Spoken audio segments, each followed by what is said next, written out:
I never expected to become a billionaire by doing what my family called wasting my life. The irony wasn't lost on me as I sat in Sony's gleaming corporate headquarters, staring at the contract that would change everything. $1.2 billion. The number still felt surreal, even after months of negotiations. My phone buzzed again. Another message from my sister Claire. Mom and Dad saw the news. Everyone's freaking out. Please call us. I set the phone face down on the polished conference table, remembering all the times they tried to save me from my supposed addiction. All the lectures, the interventions, the thinly veiled disappointment. Now they wanted to talk. Let me take you back 5 years to where this story really begins.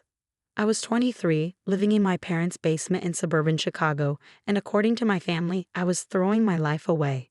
The fact that I graduated summa cum laude in computer science from Northwestern didn't matter. The fact that I was actually building something, coding day and night, creating what I knew would revolutionize multiplayer gaming, that didn't matter either. All they saw was their son, Alex Chen, playing video games all day instead of pursuing a real career like my siblings. I found another opening at Morgan Stanley, my mother would say during our forced family dinners, sliding job listings across the table like she was conducting an intervention. Your cousin Michael could put in a good word. Ah, Michael, the golden child of the extended family, vice president at 30, perfect wife, perfect house in the suburbs. They never tired of comparing me to him. The gaming industry is bigger than Hollywood and the music industry combined, I tried to explain for the 100th time. The engine I'm building could change how multiplayer games work entirely. My father would just shake his head, disappointment etched in every line of his face. Games are for children, Alex? When will you grow up and do something meaningful with your degree? Only my younger sister Jenny seemed to understand, or at least tried to. She'd sit with me sometimes, watching me code, asking questions about how it all worked. Explain it to me again, she'd say, genuinely curious. What makes your engine different?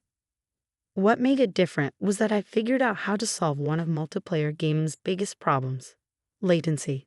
My engine could predict player actions milliseconds before they happened, making online gameplay virtually instantaneous. No more lag, no more desync, no more players teleporting around the map. It was revolutionary if I could just finish it. But revolutionary doesn't pay the bills, as my family loved to remind me. 5 years, I promised myself. Give it 5 years. If it doesn't work out, I'll take that job at Morgan Stanley. I started a company, Quantum Gaming Solutions, though calling it a company was generous. It was just me, my computer, and an idea. I worked 18-hour days, surviving on energy drinks and instant ramen. Every spare dollar went into servers and equipment. When my old laptop died, I sold my car to buy a proper development rig. The family criticism intensified. He sold his car to buy more gaming equipment. I overheard my mother telling relatives at a family gathering. What will the neighbors think? Both his siblings are so successful, and she trailed off, but her meaning was clear. Claire, my older sister, was a surgical resident. Tom, my older brother, was making partner at his law firm. And I was the disappointment, the cautionary tale, the son they didn't know how to explain to their friends. The worst part, I was actually making progress. Major progress. The engine worked. Early tests showed it performing better than anything on the market. But try explaining technical benchmarks and millisecond improvements to a family that thought video games were toys for teenagers. Then came the day that changed everything. I was at my usual spot in the basement debugging a particularly tricky piece of code when Jenny burst in, almost tripping down the stairs in her excitement.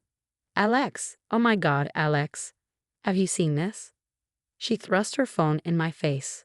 On the screen was a post from a major gaming news site. Sony announces search for next-gen gaming technology, $5 million development fund. I scanned the article, my heart racing. They were looking for exactly what I was building. The timing was perfect. My engine was nearly ready for demonstration. You have to apply, Jenny insisted, bouncing on her toes. This is it, Alex. This is your chance to show everyone. I spent the next week polishing my prototype, preparing documentation, recording demonstrations. Jenny helped me put together the presentation, staying up late into the night to get everything perfect. Don't tell Mom and Dad, I said. Not yet. Not until we know. She mimed zipping her lips. Secrets safe with me. 2 weeks later, I got the email that would set everything in motion. Dear Mr. Chen, we are impressed with your submission and would like to schedule a meeting. I stared at those words for a full 10 minutes, reading them over and over to make sure they were real.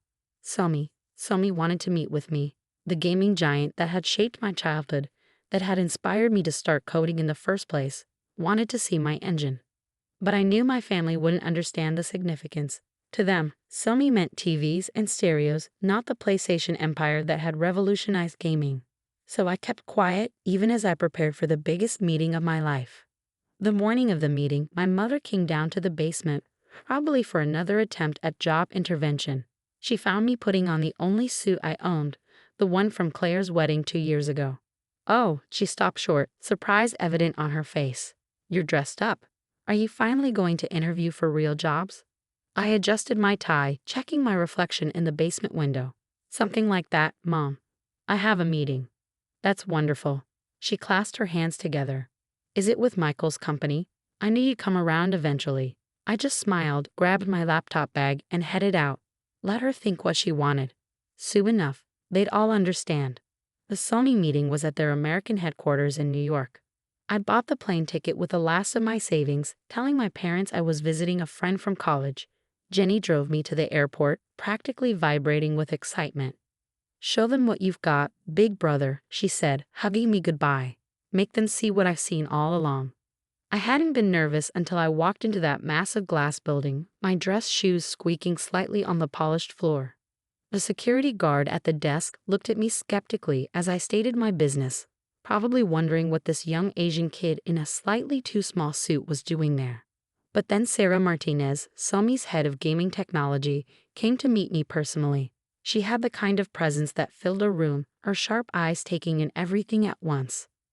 Alex Chen, she said, shaking my hand firmly. Your submission caught our attention. Not many people are tackling the latency problem from this angle. Show me what you've got. For the next 2 hours, I walked her and her team through my engine. I showed them the predictive algorithms, the network optimization, the seamless player synchronization. I ran demonstrations, explained the technical architecture, answered their increasingly excited questions. When I finished, Sarah leaned back in her chair, a slight smile playing at her lips. How long have you been working on this, Alex? About 3 years, I replied. Full-time for the last 2. She nodded slowly. And you developed this entirely by yourself? Yes. Well, my sister helped with some of the presentation materials, but the engine itself, yes, all me. Sarah exchanged glances with her team. What you've built here. It's impressive. Very impressive. We'd like to run some additional tests, have our technical team do a deep dive. But I think we might be interested in more than just the development fund. My heart skipped a beat. What do you mean? I mean, she said, leaning forward, we might be interested in acquiring quantum gaming solutions outright. Your engine could be exactly what we need for our next generation gaming platform. I tried to keep my voice steady. What kind of acquisition are we talking about? She wrote a number on a piece of paper and slid it across the table. I looked at it, blinked, and looked again. The number hadn't changed. That's an initial offer, she said. Subject to due diligence and technical verification, of course. Take some time to think about it. Have your lawyers review it. Lawyers. Right, because I was suddenly in a position where I needed lawyers. I floated through the rest of the day in a daze. On a flight back to Chicago, I couldn't stop staring at the numbers Sarah had written down. It was more money than I could have imagined, more than enough to prove to everyone that I hadn't been wasting my life after all. But I knew this was just the beginning. The real challenge would be telling my family and dealing with their inevitable reactions when they realized that their basement-dwelling disappointment was about to become a billionaire. As my plane descended into O'Hare, I made a decision. I wouldn't tell them yet.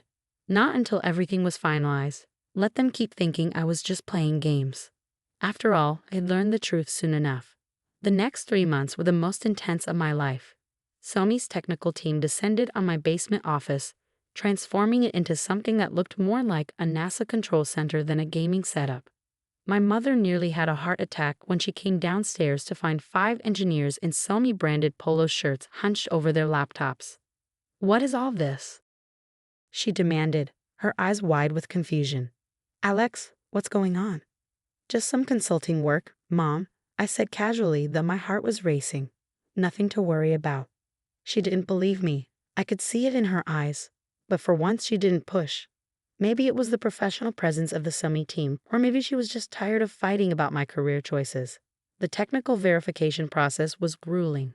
Sony's engineers tried everything to break my engine, pushing it to its limits and beyond. They ran simulations I hadn't even thought of, tested edge cases that would have broken any other system. But my code held up. More than held up, it exceeded their expectations. This is remarkable work, David, their lead engineer, told me one evening after a particularly intense testing session. Where did you learn to code like this? I shrugged, thinking back to countless nights spent teaching myself, debugging until sunrise. Mostly self-taught. I've been coding since I was 12. He shook his head, clearly impressed. Well, whoever taught you, or didn't teach you, you've built something special here. The preliminary offer from Sony turned into a serious negotiation. Sarah Martinez flew in from New York with a team of lawyers. I hired my own legal team, much to my family's confusion when they saw men in expensive suits coming and going from our house. Are you in some kind of trouble? My father asked one evening, his voice heavy with concern. We can help if you need money for legal fees. I'm not in trouble, Dad, I assured him. Everything's fine. Better than fine, actually. But I still couldn't tell them the whole truth. Not yet. The deal was too fragile, too important to risk jinxing it with premature celebrations. Jenny was my lifeline during this period. She helped me maintain my cover story while also being my sounding board for all the major decisions I had to make. They want to integrate the engine into their next-gen console, I told her one night as we sat in her car outside a Starbucks, one of the few places we could talk privately. But they also want to license it for their VR platform. That's amazing. She squealed, then caught herself and lowered her voice. What are they offering? I showed her the latest contract figures. Her eyes went wide. Holy, Alex, I know. Mom and Dad are going to lose their minds. I know. She grabbed my hand, squeezing it tight. I'm so proud of you, big brother. You did it. You actually did it. But not everyone was as supportive. Word had started to spread through the family grapevine that something was happening with my gaming hobby. The reactions were predictably dismissive. At a family dinner, cousin Michael couldn't resist taking a dig. Still playing around with your video games, Alex? You know, there's an entry-level position opening up in my department. I bit my tongue, remembering the non-disclosure agreement I'd signed. Soon, Michael. Soon you'll see. Claire was more direct in her criticism. This has gone on long enough, she declared during one of her impromptu intervention attempts. You're living in the basement, meeting with strange people, being secretive. Mom and Dad are worried sick. I'm fine, Claire, I said, trying to keep my voice level. Better than fine. No, you're not. You're wasting your potential on some pipe dream. When are you going to join the real world like the rest of us? The real world. If only she knew that while she was lecturing me, I was in the final stages of negotiating a billion-dollar deal. The pressure reached its peak when my parents called a family meeting. Everyone was there, Claire, Tom, even Michael and his wife. They sat me down in the living room like I was a teenager who'd been caught smoking. We've been patient, my father began, his voice stern but concerned. We've given you time to explore this gaming thing, but you're 28 now, Alex. It's time to think about your future. My mother nodded earnestly. Michael says his company has excellent benefits, a real career path. I already have a career, I said quietly. Claire scoffed. Playing games in the basement isn't a career. You have no idea what I do down there. I shot back, my patience finally wearing thin. None of you do. You've never even tried to understand. Then explain it to us, Tom challenged. Explain how hiding in the basement is better than a real job with real prospects. I looked around at their faces, concerned, disappointed, judgmental. In just a few days, the acquisition would be announced. Everything would change. But right now, they were determined to save me from the very thing that was about to make me more successful than all of them combined. You want to know what I've been doing? I stood up, anger and frustration finally boiling over. I've been building something important, something that's going to change gaming forever. But you've all been so busy looking down on me, so convinced that I'm wasting my life, that you couldn't see what was right in front of you. Alex, my mother started, but I cut her off. No, Mom, I'm done explaining myself. I'm done trying to make you understand. Just wait. You'll see soon enough. I walked out of that family meeting with my head held high, ignoring their calls to come back, to be reasonable, to listen to sense. They'd been telling me who I was and what I could achieve for years. In exactly 3 days, they'd learn how wrong they'd been. The Sony deal was set to be announced Monday morning before the market opened. Jenny helped me pick out a proper suit, no more ill-fitting wedding attire. We went to the nicest men's store in Chicago, where the salespeople treated me like royalty once they saw the black card that Sarah had arranged for me to cover acquisition-related expenses. You look like a tech mogul, Jenny declared as I studied my reflection. They're not going to know what hit them. Sunday night, I couldn't sleep.